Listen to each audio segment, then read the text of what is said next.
Welcome, everyone. Welcome to another edition of Remixing Politics and Culture with me, your host, Pam. I am a public relations and marketing professional with a passion for social justice, voter advocacy, and culture. And tonight, I have some special guests who have just come back from the Democratic National Convention as delegates and/or in other capacities. What an amazing DNC it was. Executed flawlessly. The speeches were epic.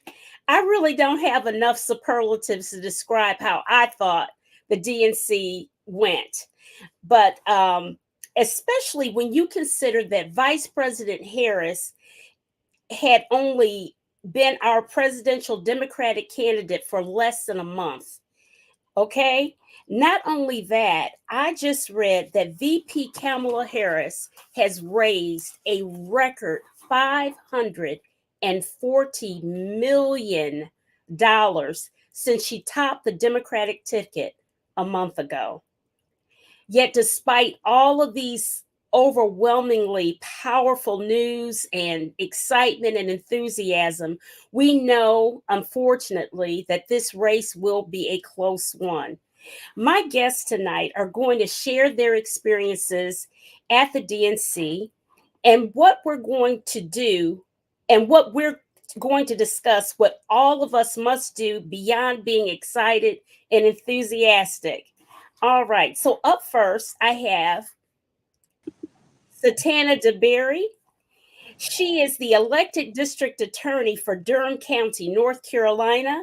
As district attorney, she has prioritized the prosecution of serious offenses and implemented policies to reduce unnecessary pretrial incarceration and court involvement, and work to improve trust and equity in the courts.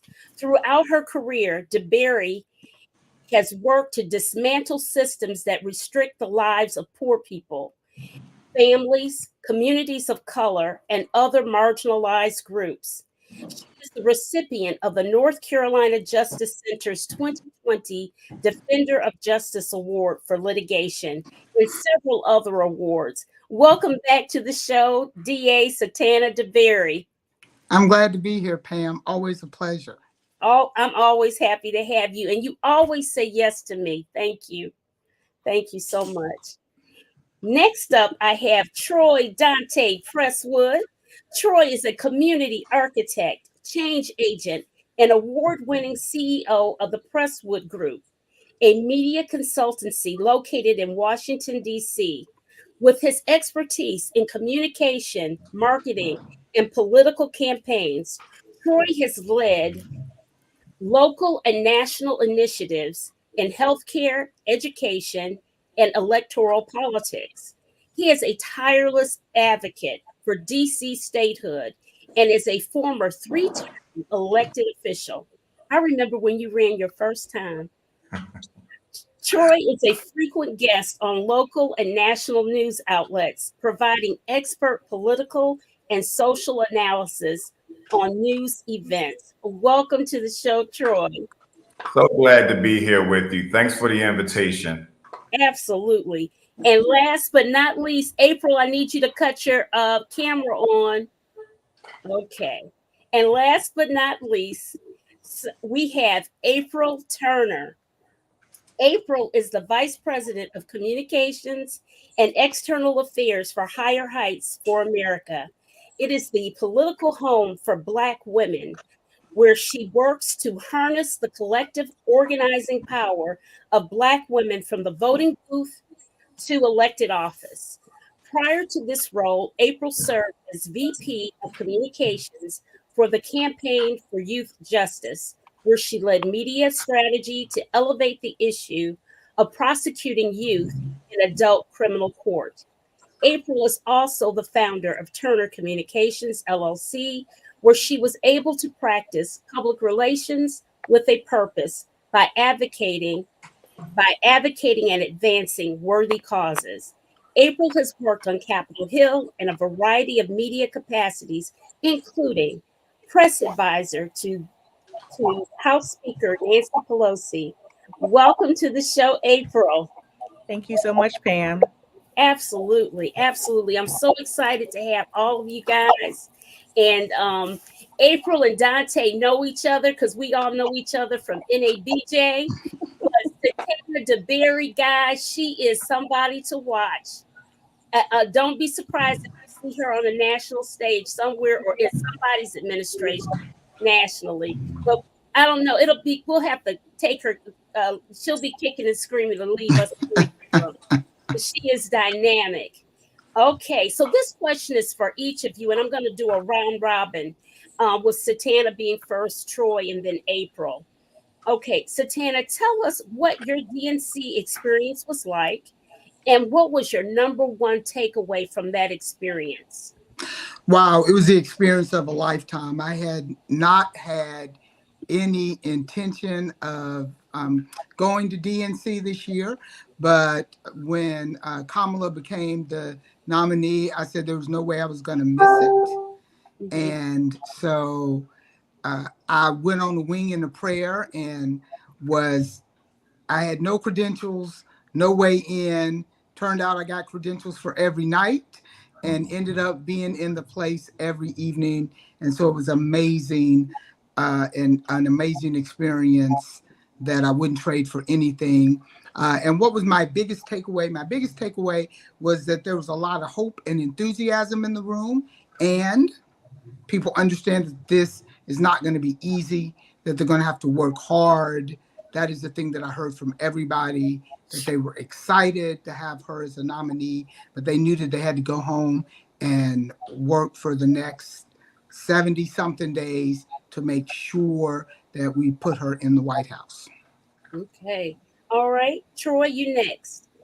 Your experience and number one takeaway. Yeah. So I was a delegate to the DNC this year. This is my second go around. My first time as a delegate was 4 years ago when we helped to elect Joe Biden and Kamala Harris. But it became a virtual convention due to the coronavirus pandemic. So this was my first time really being in the convention space, in the hall, interacting with other delegates from around the country around a central theme, which is we're here to get Kamala Harris and Tim Walz elected in November, on November 5th, to be more precise for your viewers. Mm-hmm. And so, it was electrifying. I mean, I have to agree with Satana. I mean, the energy inside of the convention hall, which technically is not a convention center, it's a United Center, but the energy in there was so incredible that it is still, I'm still wearing it. I'm still wearing that energy that really became like a perfume, if you will, inside the convention hall there. And I'm fired up. I'm ready to go out here and knock on doors. The DC Democratic Party, we've adopted Pennsylvania as a battleground state. Of course, we're not forgetting that Maryland is also a battleground state when it comes to at least the Senate. And so I'm just fired up and ready to go. I can't wait to get to work. And all of that enthusiasm, that energy, that fire that was lit all came from last week at the DNC, baby. All right. All right. Aprill, your turn. I totally agree. I think we're still on cloud nine. We're probably still tired because it was an exhaustive week. But it was amazing. I mean, you can feel the energy at home. I'm sure people that watched it, but being in the United Center, you felt all of it. And my biggest takeaway was all the Black girl magic that made that week happen. From our chair, Mignon Moore of the DNC Convention Committee, Leah Daughtry and Marsha Fudge, who co-chaired the Rules Committee, and think about all the rules that had to happen to make sure that Kamala can move through that process. Lottie Shackelford, our nation's first Black woman mayor of a top 100 city, who is an at-large delegate. Virgie Rollins, who is chair of the DNC Black Committee Black Caucus. And then you saw on the stage all the other Black girl magic, from Michelle Obama to Oprah to Kamala Harris's nieces to Maya Harris, to Jasmine Crockett. It just went on and on and on. And it was just so exciting to see us lead. All right. All right. So now let's talk about how we're all going to tackle the indifference among some people who really don't understand what is at stake in this election. And I say this because I'm really surprised that things are still so close when you consider all of the what Joe Biden and Kamala Harris have managed to do in their term in office. And I hear this by the various man on the street type of interviews. Satana, you were born, I'm going to start with you first. You were born and raised here in North Carolina and served as Durham, North Carolina's district attorney. What are your thoughts about this as a person sworn to uphold the law about the possibility of Trump becoming president again? And North Carolina being a very critical state in this election. Yeah, I think there are not a lot of undecided voters out there. I think what we do know here in North Carolina is Joe Biden lost North Carolina by only about 70,000 votes. That is not a lot of people. What that means is that we need to really mobilize people who don't vote often. Mm-hmm. Right. Just in Eastern North Carolina alone, there are about 160,000 registered Black voters who did not come out in 2020. Those people can make a difference. When Barack Obama won North Carolina in 2008, he won by an average of 4 votes per precinct. Mm-hmm. So we know just how narrowly these races can be won, and that literally everybody's vote matters. And so here in North Carolina, we just have to turn out people who don't vote often, and they have to have a reason to vote. For your viewers who don't know, I ran for Attorney General here in North Carolina this year, did not win the primary, but did win 35 counties. And one of the things that I talked about on the campaign trail was you absolutely have to give marginal voters something to come out and vote for. They cannot have 3 white guys in a blue shirt to vote for at the top of their ticket. Mm-hmm. They have to have a reason to come out, and they have to have a reason to keep voting down the ticket. Kamala gives them that reason, right? But we do still have to engage them. We still have to tell them why it is important to us that she votes. You know, you have to tell your personal story of why you are voting for Kamala and why it is important for you that people keep voting down the ballot. You can't tell them they're voting against their interests. You can't tell them that democracy is at stake. Yeah. You got to tell them real things, and they have to feel real connection to the ticket. I think Kamala provides that. I think that each of us I love to hear Troy talking about how they have adopted Pennsylvania. DC is done. They don't have to worry about DC.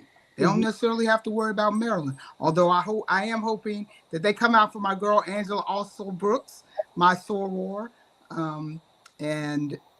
because we still do need her in the Senate. Yes. But we do need people showing up in community and saying this is important and this is why you should come out. Right.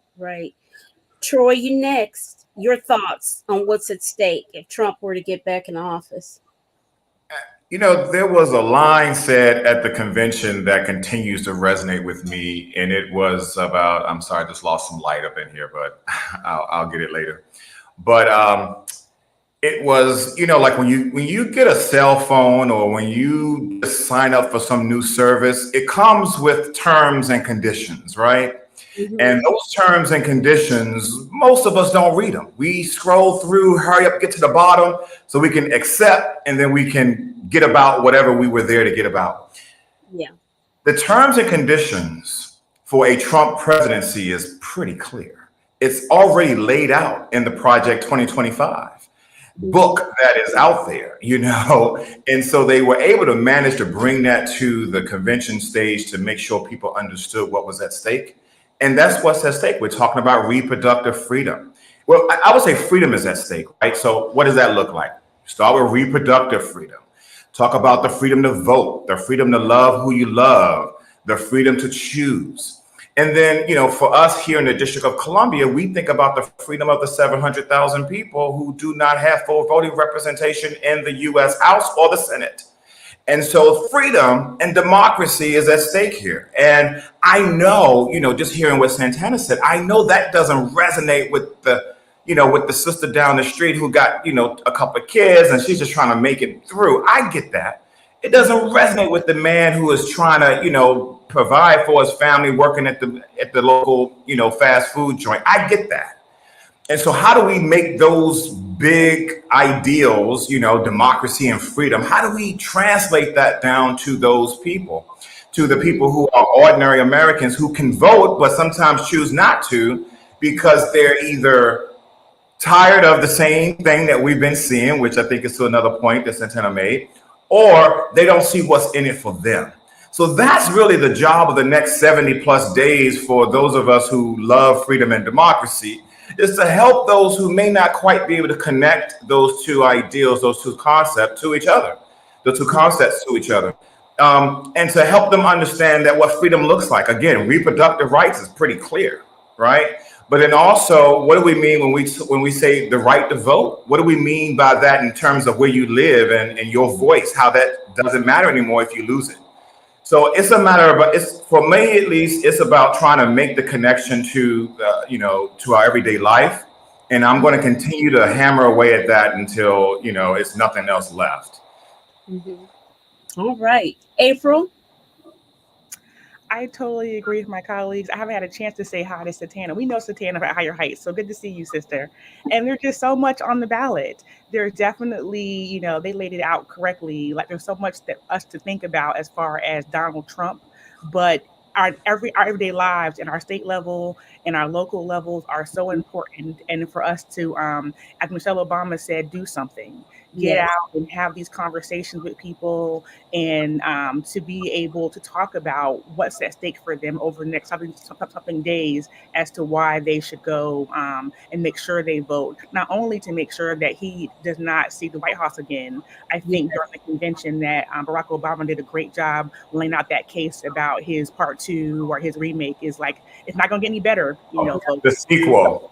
Yes, the sequel. Thank you.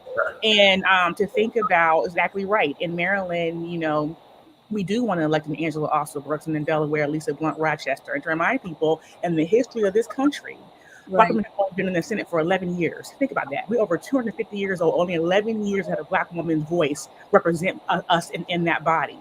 We do need a Latifah Simon in Oakland to be in Congress, a Janelle Bynum in Oregon to be in Congress for the first time a Black woman would be in Congress from Oregon, a Michelle Mosby who's running for Congress in Richmond, a Flo Coffer who's running for mayor of, Michelle Mosby running for mayor, Flo Coffer who's running for mayor of Sacramento. There are so many things happening for us locally that we need to make sure that we're in tune with. And I believe that diverse decision-making tables make better decisions. They bring along everybody for the ride. And why it's so important for us to get up and vote up and down the ballot and make sure that we have people that have our best interest in mind to address all of the issues that people are so upset about. I also think what you saw this week at the DNC, and I know we have to get up there and fight, as we keep saying, but I hope it's a blowout. I really hope it's not even close. And that joy and hope prevails over angry and nasty and bitterness every time. And I think what you saw was more joy and hope, and people think that they really have a chance at putting Kamala Harris and Governor Walz in office. So we have some more of that hope and joy and can address some of our problems in our nation that we know need to be addressed. Absolutely. And Pam, I want to add this real quick is, it is important for people to remember that Trump did not win the popular vote in 16 or 20. People do not like him. All right. We not get the popular vote. That's right. We are looking at what he won in 2016 because of the Electoral College. Right. And I know everybody's like, that's too complicated. We don't want to talk about it, but it's important. It's why there are battleground states. It's why Pennsylvania is important. It's why North Carolina, Wisconsin, that one congressional district in Omaha, Yeah. is important, Yeah. right? It's because we have to make sure that that Kamala gets to 270. Right. But millions and millions of people do not want Donald Trump to be their president. Right. Right. And the vote. Right. And they vote, and unfortunately, their votes don't count as much because of the way the Electoral College is set up. Yeah. But we have to remind our neighbors, Mm-hmm. right, that your vote, because you live in North Carolina, because Mm-hmm. you live in that Nebraska congressional district, your vote counts. It counts not extra, but it's a very important vote. Right. There was a question. There's some questions in the chat, and Zachary Clipper. Zach is one of my faithful people. He says, "What does the panel think of all the negative energy online by Black men?" I thought it was changing around, Zach. I guess maybe Zach stays on top of stuff, so maybe it's risen up again. What do you guys think of that? Troy, I'm gonna go with you first on that question. So I think Zach has a point. It's still out there. It hasn't disappeared. Maybe we could say it's steady. It has stabilized. It's not continuing to grow, but it's still there. And I think part of that is, well, it's so multifaceted. So I'll try to be as succinct here as I can. But I think part of that is there is some language that the party is using that I think is turning off some men, and some Black men in particular. And I tried to mention that actually to one of the comms persons at the party. And I said, I think you guys need to start softening the language around felon, right? There's a lot of men, Black men in particular, who have been convicted and have felonious records and who have been disenfranchised even as a result of that. And what's happening is that you have some misinformation out there. You have also, let's be real here, you have a machine on the other side who is trying to, chip away at Democratic support, especially among men, Black men of the Democratic Party. And so they're painting a picture of Kamala as this lock them up type of a person. And do you want that in the White House? Because, they're going to lock you up again, or whatever the case may be. So there is an issue, I think, around messaging to Black men. It is changing. They are beginning to, I think, realize that they have to re-message some things. And so I will tell your viewer to just be on the lookout for some of that. You saw some of that actually at the convention with D.L. Hughley, who came out and said, listen, I've been wrong about what I said about Kamala. And, I've accused her of being a lock 'em up type of person as well, not knowing her full record. And that was misinformation. That was wrong. And I'm here to apologize. So I think the more you begin to tell that story, and again, re-message and repackage the story for Black men, what's at stake in this election? Of course, we're talking about how do we grow. Black men want what I want, which is to be able to support their family, to have a great job or career, grow a job if that's what I want to do. I think the more we begin to tell that story and make it more palatable, the better. Mm-hmm. Anybody else want to address that? Well, as the prosecutor, I definitely probably should. I agree with Troy around. I find this felon versus prosecutor language uncomfortable, mostly because we really want to be fair and equitable. And as Democrats, we have been fighting for a long time to restore the voting rights of people who have been convicted of felonies. Mm-hmm. We want to say, hey, we don't want people to have to pay forever for this. And it seems a little bit that now that maybe we think it plays in our favor, we want to use it. Mm-hmm. And we don't need to use that to be able to fight Donald Trump. Right? There are 100 other ways in which he is unfit for office. Mm-hmm. That is the least exactly, Troy. I mean, we run out of fingers, right? And so there are a million other ways in which he is unfit to be president that we need to focus on. I also think it's a little unfair to focus on Black men when it is white women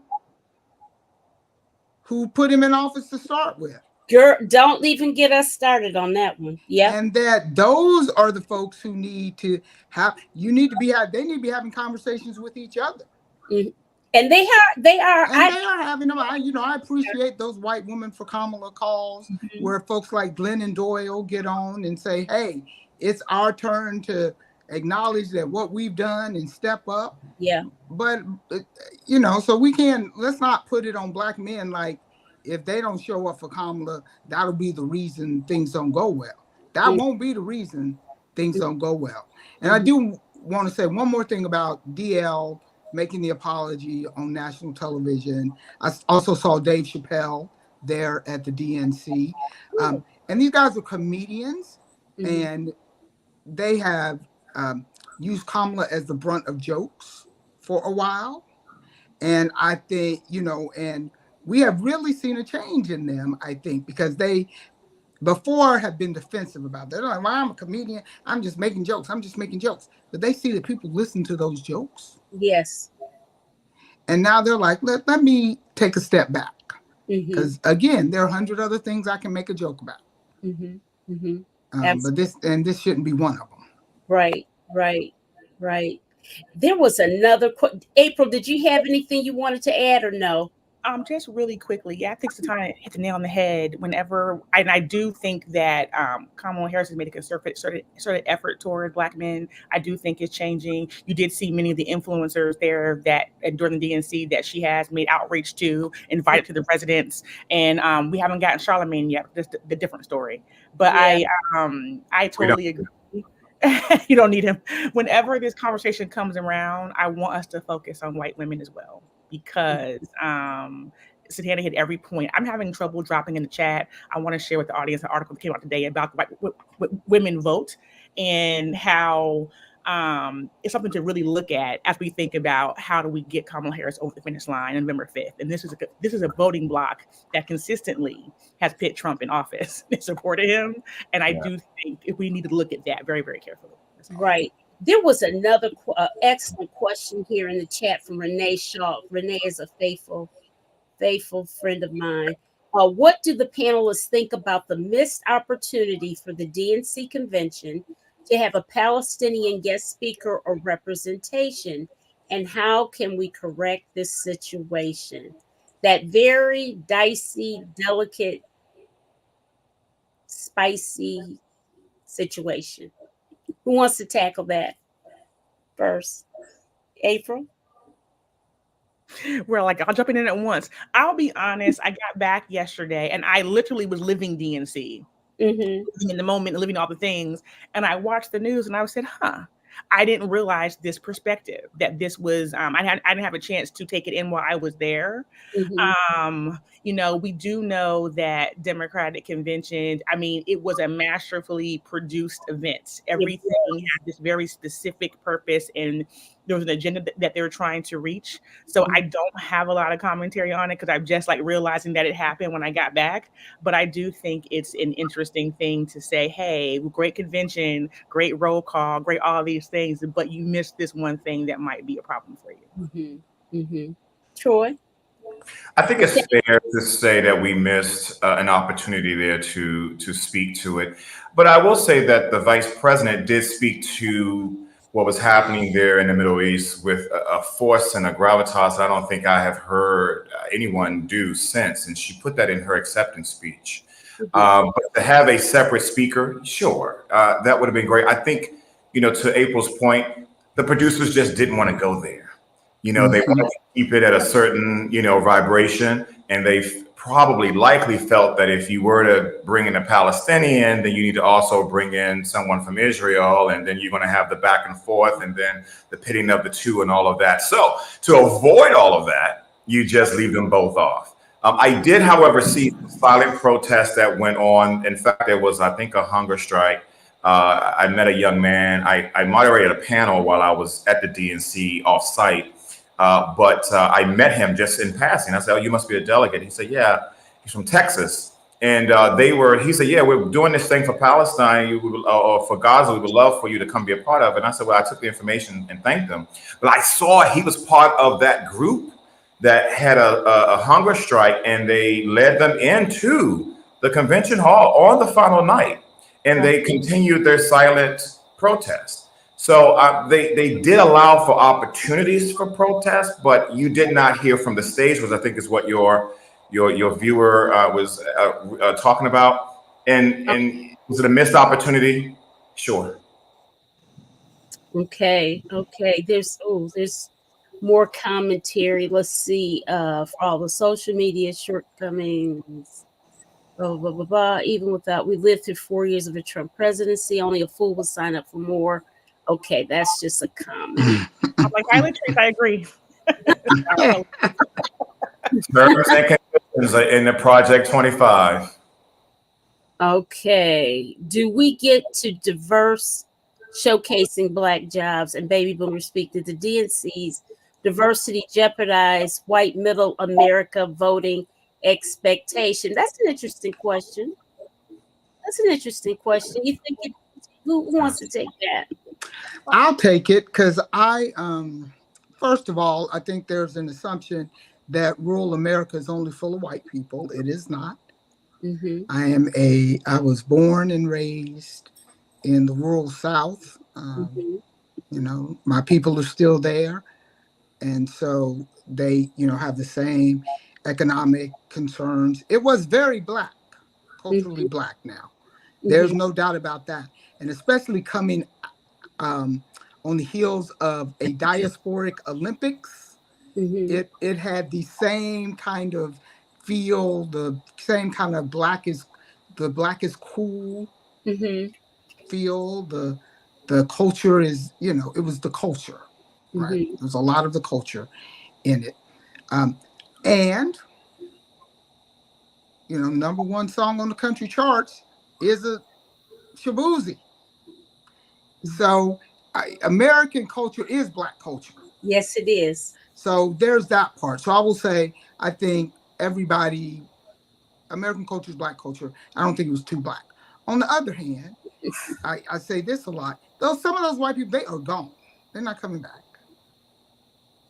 They're not. Why are we chasing people who don't want to be here? Those are voters who have decided that for whatever reason, they're not going to vote for a Democrat.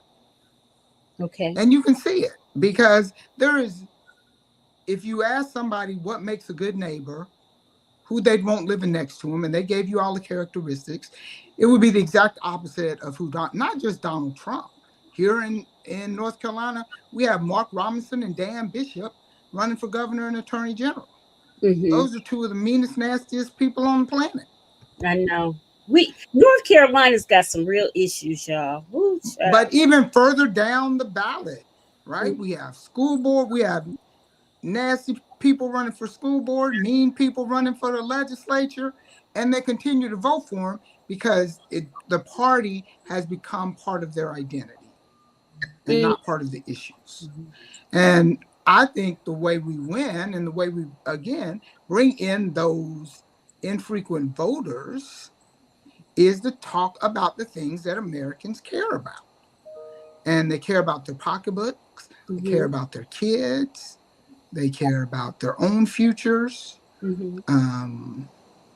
They're not stupid, right? Just because they don't want to talk about the intricacies of constitutional law and democracy doesn't mean that they don't understand that they're paying more for groceries or gas is higher and their kids don't feel safe at school and all these other things that are going on. And I think we talk about those things and how Democrats can make their lives better. And I think that's what the convention did. Yes. To add in real quick, I totally agree. So I had a chance, I had to, because of our tax filing status, go to DNC and RNC, and both conventions did it for the culture. RNC had Kid Rock, they had Amber Rose. So think about where we are in 2024. This might not have been Obama's convention. He might not have had Lil Jon come out on the floor, but yeah, we here. And the culture's up for grabs. And what you're seeing it's a movement.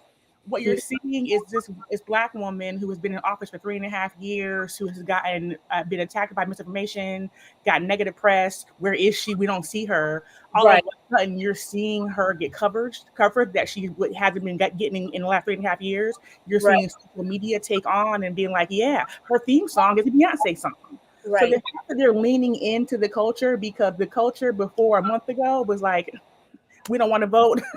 We don't care about this. We're not energized. This is a gift to lead all the way into it. I think they did it masterfully. Yes, they did.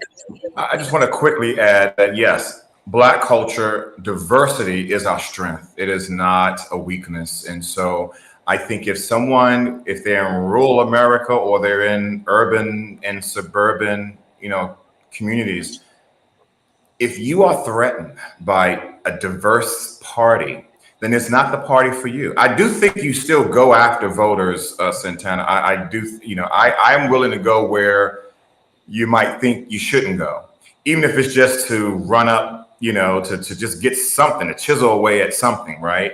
But I understand your point is that overall, it's like, listen, if you don't want to be part of this new America, then there's a party waiting for you that looks like the old one, and it's welcoming not just white people but white adjacent people too, who believe in white supremacy. I always say white supremacy, has co-conspirators, and it's not. And I say this in a tongue-in-cheek way, but at the same time, I have Republican friends, and they don't even recognize their own party. Their party has gone mega. Absolutely. So it is not the same. Like I went to an HBCU. Actually, Aprill and I went to the same HBCU, Howard HU. And I spar with Republicans all the time, but at the end, we went out and had a drink, I guess, right? Or something else. And so to many of them, and not just Black Republicans, but just Republicans in general, when I'm on television, I'm talking to people who are all in every spectrum, and they don't recognize this on their party anymore. So there's a lot at stake here. And I tell you, if you really want to talk to rural America, talk to the Black people in rural America. There's a lot of us here too. Get us out to the polls in places like Alabama, places like Tennessee, Louisiana, Georgia, Mississippi, Eastern North Carolina. Yeah, like I'm talking about the part of Mississippi where they don't even say the last part; they just say Mississippi. Get us out to the polls, and stop trying to do voter suppression, and stop with these, these tactics of, they might as well bring back how many bubble gums. And it is so incredible what's happening. So we're out there. Rural America is us. Talk to us too. We can do the talking as well.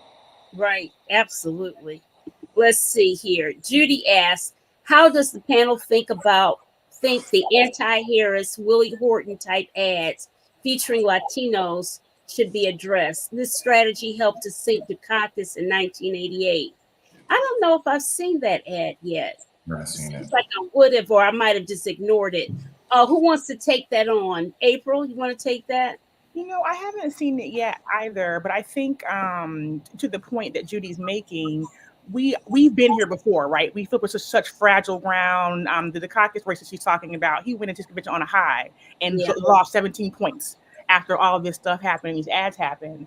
And what I appreciate about the Harris camp is that's a little different than the Biden camp. They have been dealing with Trump for so long, and it was kind of like, we're going to ignore him. They attack him head on every day. No shot goes unfired. They are aggressive on reacting to him. And I appreciate that. They're aggressive to reacting to anything that's coming to attack her. And I think this race calls for that. So while I haven't seen that particular ad, Judy, I do think that they are great with their statements. They're great on social. They are great at, kind of taking advantage of him, making him like a joke. Like, dude, you're weird. You're this. And they just don't ignore him, which I think Biden did a little too much. We wanted him to fight a little bit more at sometimes. So I would say if they keep doing that, they're going to be okay and win this thing. All right. Let's see. Zach says, on the other hand, the felon has not said a word on the country viewing felons in a different light. No. the felon Trump. I'm slow, sorry. Yeah. Me a minute too. Well, no, that's true. He hasn't said a word. More so, well, he has said a word. He says he thinks that will make Black people vote for him now. That will identify. Along with the gold gym shoes and all of that. That's correct. Let's see, whole life in the abortion. They feel they're being left out of that messaging because not only do women lose the right of their own. Okay. I do have a thought here too, Pam. I was talking to a really good friend of mine, Charles Coleman, who's also another Howard grad. He's an MSNBC contributor, and he was talking about how to talk to Black men in your life. And he gave really good tips. We were asking him like, hey, you know, we understand that Black women, we don't go to the polls alone. We bring our households, our churches, our blocks, our sororities, and oftentimes if mama's going to vote, everybody's going to vote. So it's like, how do we have these conversations with people in our lives that are practical? And I thought he gave really good advice about not arguing. Everybody has a right to have their own opinion and their thoughts and their view of what their top priorities are. And, you know, perhaps you're talking to a Black man in your life where, you know, report rights is not the top of their list. And I think this falls in line with what Michelle Obama said, do something, having conversations, talking to those Black men about, so what is the important issue to you? And being able to articulate how the Kamala Harris Walz agenda will address it. But I thought he had really good tips about the minute we start talking down to someone, or you don't know nothing, or like really, what is your top issue? Let's discuss that. It's okay that report rights is not your top issue. I'm going to tell you why it's important to me, but I also want to learn what's important to you. And I think those are, over the next 70-something days, the real combos that we're having at our kitchen tables, in our households, amongst our friends, and how you have to meet people and not make them feel like they are not at your level because they don't understand the issue or care about it at the same way that you do. So I just want to say that about that question. So Tana, one of our commentators in the group, Suzette, mentioned, I think the rule of law is critical because of the Supreme Court ruling. In that context, we have to make the distinction, just my opinion. I think she's talking about, you know, clearly our Supreme Court is unbalanced, and we haven't heard yet exactly what President Biden is wanting to do about the Supreme Court. But, you know, they clearly did the layup. Everything in Trump's favor thus far. Everything. And Trump can't get back in office, y'all. He just cannot. We're all cooked if he is. Period. Satana, what would be the course of action if you were VP Harris, then President Harris? We're gonna claim that she gets in. What does she have to do immediately? What if she appointed you as her attorney general or something? I don't know. That would be. Listen, if I made it through Congress, through the Senate as her attorney general, then things really will have changed in this country. You know, I think the courts are very important. Yes. As a lawyer, I am more likely to say that the state courts are more important than the Supreme Courts. The Supreme Court, one of the things that we've seen here in North Carolina is that the Supreme Court will return cases to a state court and say, let the state, we think the state court should make that decision. And the state court has then been packed with Republicans. I think it is less pro-Trump than it is a certain type of view, a certain type of Christian nationalist view of how the court should work. Yeah. And so it is not Trump dependent. I think they would have made that decision were it any conservative Republican. If those people had been, they have been, this movement probably started 30 years ago. And people are just now starting to see it pop up because they have the numbers now in the federal courts, and they have people on the Supreme Court. But as an attorney, I've seen this happening, accelerating over the last decade, right? Obama was not able to get his picks through the federal courts, which left many of those seats empty when Trump took office. and they filled them just like that. Mhm. So we will have the courts to deal with for a long time, even if they're in some way that we manage to reform the Supreme Court, which presidents have tried to do before. We still have lower federal courts and state courts that have been stacked in, with this certain viewpoint. And, another good reason to vote here in North Carolina, all judges are elected. That's right. And they used to be nonpartisan, and they've made them partisan. Oh no, it's very partisan. And it's very partisan, and so you got to turn your ballot over. You got to go to the bottom of the ballot. Yeah. And then you got to turn it over and see if there's anything on the back. And you're not done if you're on one side. You're not done if you just filled out one side. That is the truth, guys. You have to look up and down and turn it around. Make sure you don't have anything else. That's what we're gonna have to say now, Satana. That's right. Up and down and turn it around. Zach says, should you recognize a person who is uncommitted to your cause? What does that mean? I don't know. I wonder, is he referencing some of these? I wonder, is he referencing people who are celebrities, and we give them hype or give them attention just because they're a celebrity, and then they're going against the cause? Maybe that's what he means. I don't know. Let us know what you mean, Zach. But they did bring in the hostage parents. I remember that. They did do that. Yeah. They did do that to have the roles. Yeah, they did do that. So I don't know. Let's see. There's so much in there. Let's see. They did have Israeli. Yeah, she's saying the same thing. But VP Harris did speak strongly on the Gaza situation. To Santana's quote, Nicole Hannah-Jones is from Iowa. It's true. She is. It's a lot in the chat. April Hillary got more votes. He had lost electoral votes. So how are we monitoring the electoral college votes? Mm-hmm. April, I saw that, Terry. Thank you. I think it was something. There's so many great nuggets from last week, but I think it's something that Michelle Obama said. I love this. We don't have time to be about this a Goldilocks take on it. That this shit right. But what she did say that I love though was that we have to knock this out of the park. This cannot be a question. We need to have to be 08. We need to stand in lines. Yes. This needs to be so. I know we all remember 2016 very vividly. We all stayed up at night and we looked like, oh man. I had my covers over my head. Yeah. Listen, I went to bed early because I couldn't take it. I woke up and saw he was the winner on the TV. I was like, in 2020, we had. I turned on HGTV. I couldn't look at the news anymore. Yeah, I couldn't watch HGTV.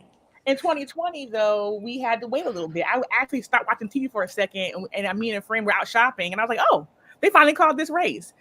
We need a decisive victory. We want to see it on November 5th that night. We want to unquestioned.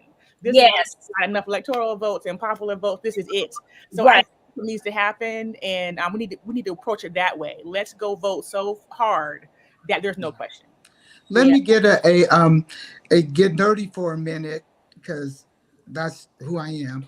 And I went to a media only briefing, a couple media only briefings during the DNC because I'm just always curious about what you guys are hearing and the way you report.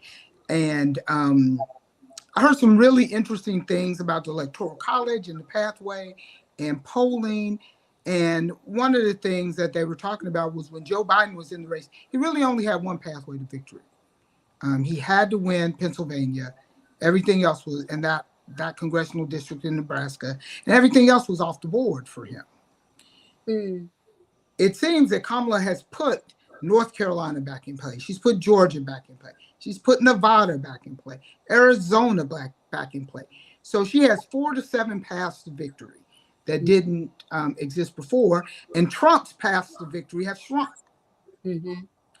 So there are definitely people who are paying attention to what's happening with the Electoral College and the combination of states that need to happen and for her to pull it off. Well, again, that's why we said that we want to focus on, like you said, Santana, DC, we know which way the 3 electoral votes from DC will go.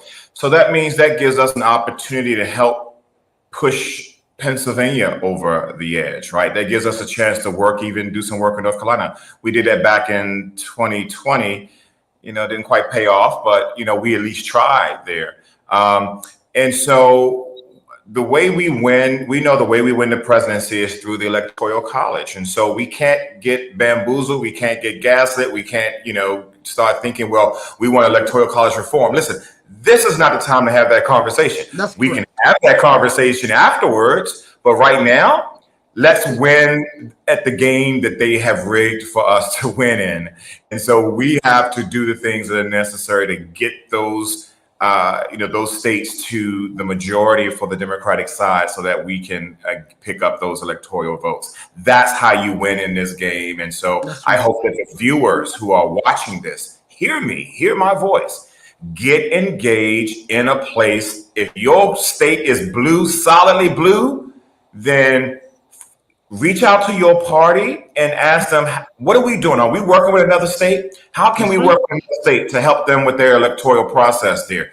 Are we doing a caravan? Are we doing a letter writing campaign? Are we doing phone banking? What are we doing? Because there is banking, all of us stuff you can do from your own home.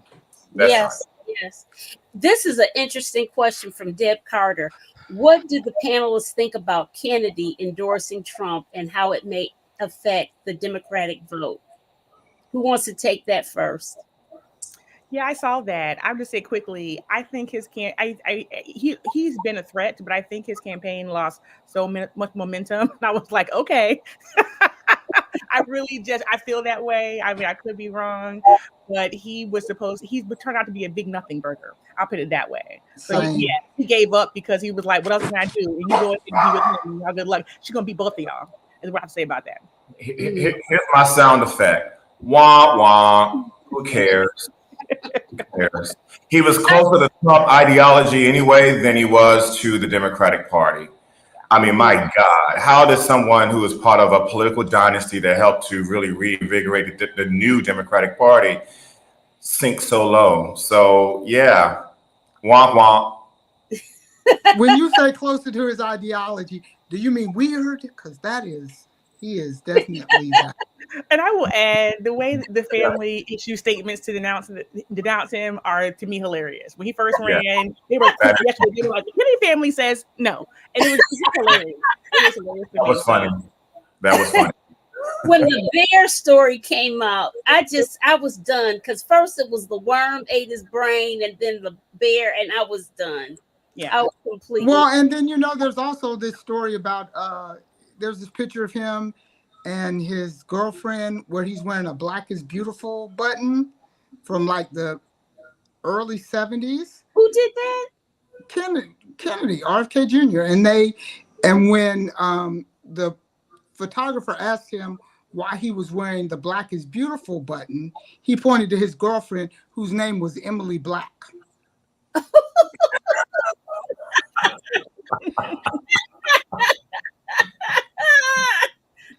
So he's got a million stories like that. That's good. That's crazy. Poor thing. Not only Kennedy, but I heard West was going to endorse Trump. You mean Cornel West? Oh, please. I think both of them had so few voters. Yeah. I think this is one of those situations where social media and maybe some fringe reporting makes things seem more important than they actually are. But there are a lot of voters out there who've never heard of RFK Jr., who've never heard of Cornel West, who are going to get to the voting booths when they early vote or on November 5th, and they're going to see that there's 7 people on the ballot, and they're only going to recognize 2 names. Mm-hmm. That's right. That's right. This is an interesting concept that Renee brought up about how there's so many more Black voters in Texas than any other state. And she says that the DNC doesn't target that state like others. Anybody have a comment on that? I'll just say quickly, there are large numbers of Black voters in Texas, but there are also very large numbers of Hispanics, Latinos in Texas as well, and white people. So they're large numbers, but it's a percentage that you really want to think about overall. It's not so much that it's the Black voters that you want to, it's the messaging that you want to bring to Texans. I spent a lot of time as a child there, growing up, and, summers, I should say, as a child there. And, I can tell you that, they have a very different culture than the rest of the country. And so if you speak in their vernacular, you speak in their language, I'm talking about the Texan language, you can make some inroads there. But you're right, Renee, that the Democratic Party as a whole has not done a lot of investment there. We did see something around Beto, Beto O'Rourke. We saw a little bit happening there because we did get a glimpse that it could be more purple. It can move in that direction than we have previously thought. I have delegate friends who I ran into from Texas who said, man, we really need to, get more support here. We could turn it. I think he's a little bit optimistic, but I do believe that it can happen. And it's not just the Black voters, it's with our Latino voters. And it's with, right thinking, others in the state too, that will help turn it around eventually. Yeah, Texas. They have a very tough problem there with the voting ID. It is a state that they have largely suppressed voters, and it always impacts low-income people. That's all I was going to say. And Texas has more rural voters than any state in the country. North Carolina is number 2. And you've got to be able to reach all those rural voters. Again, in a way, their vote has been suppressed now over decades. It's a lot of hard work to do that. And I think I agree. It's probably a missed opportunity for Democrats. Not going to happen today, though. Not going to happen this cycle. And I just wanted to add, if we could do a whole other show on party politics, the DNC is very focused. Their position, their role is to elect the president, and they're going to do that. Same thing with the DSCC, they're going to elect the Senate. So they're playing where they can win. And if they don't think that particular state, they also play, I think, Renee's Georgia question. So this is a all hands on deck situation in the next 70 days. It's not just the DNC. It's the Legal Defense Fund, the ACP. It's everybody coming together to say, hey, we need voter turnout, protect voters when they go to the polls. This is not just a party issue when it comes to making sure that our votes are protected and that we're actually pushing people to go vote.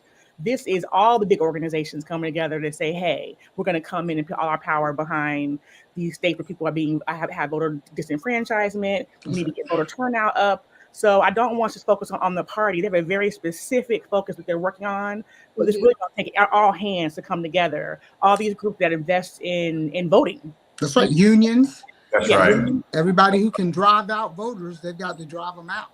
Right. And I'll say this one last thing about Texas. You can't show up in the 11th hour and try to get votes, right? Like an investment is over time. And so it's not just a party. Like April said, it's other organizations that need to start to do that investment today. And you mark my words, eventually we will see change there. Just demographically, it's already happening. But because of the draconian voter suppression laws that are in Texas, it's going to be a minute. Alicia Baker Rogers says, however, we have 2 weeks of early voting in Texas, so there is plenty of opportunity for those who want to vote. But you know what? Fair. That's the thing about wanting to vote. And so you need the hands on the ground to get the people revved up to vote. You need the churches, you need the community, you need those people to be invested.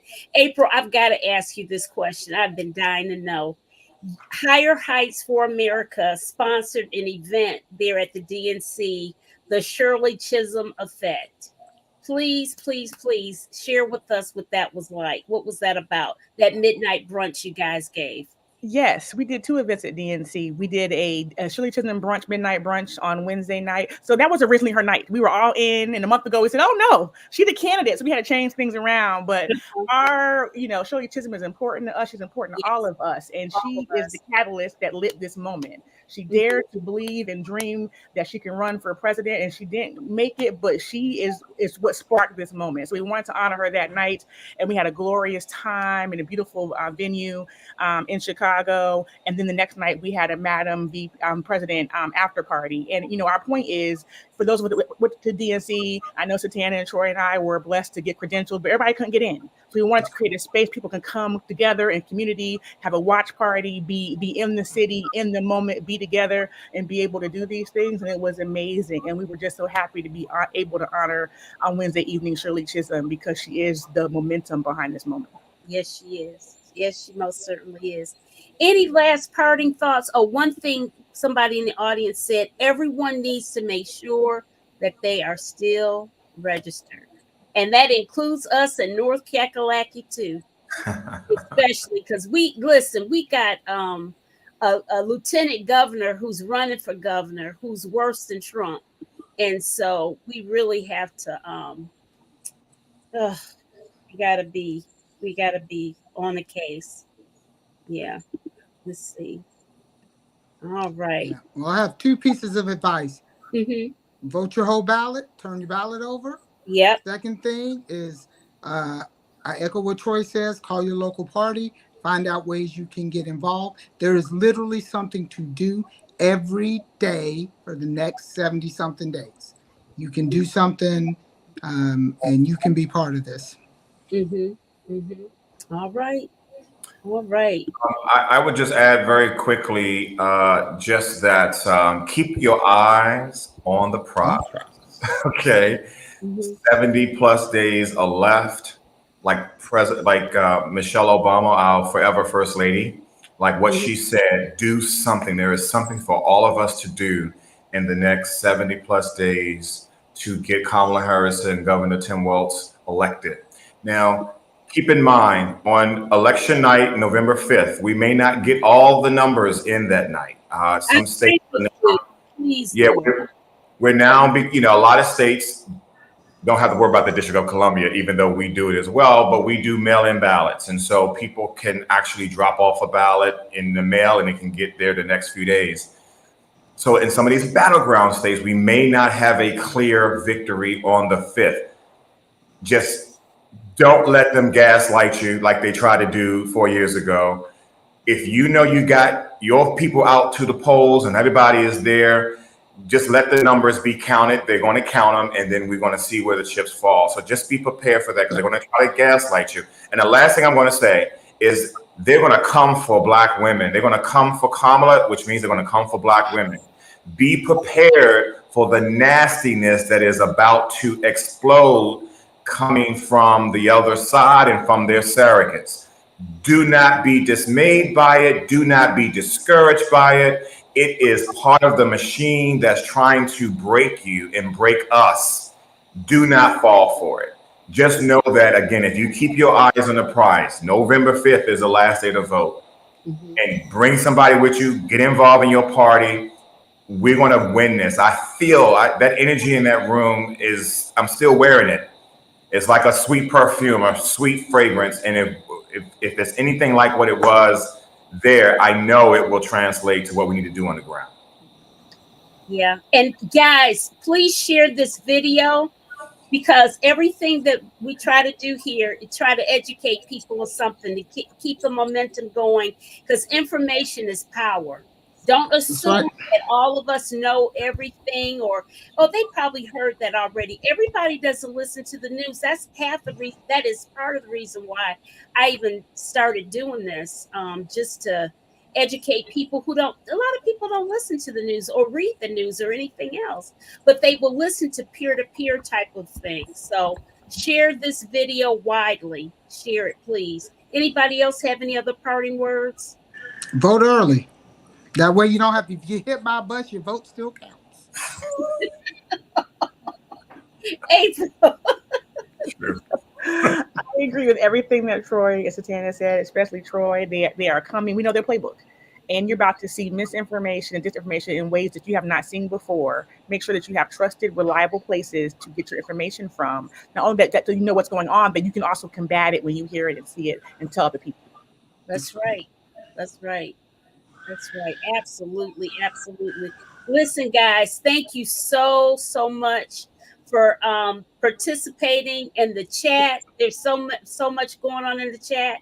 And I appreciate all your activity. I appreciate you, Satana. You never say no to me. I thank you so much for that. Aprill, thank you so much, so much. Troy, thank you too. I appreciate you guys. It won't be our last time. And you guys stay tuned and please share the video. Share the video. Keep your friends and family educated as to what is going on. Don't assume that they know. Don't assume. All right, let's wave good night to everyone. Good night. Thank you. Bye-bye.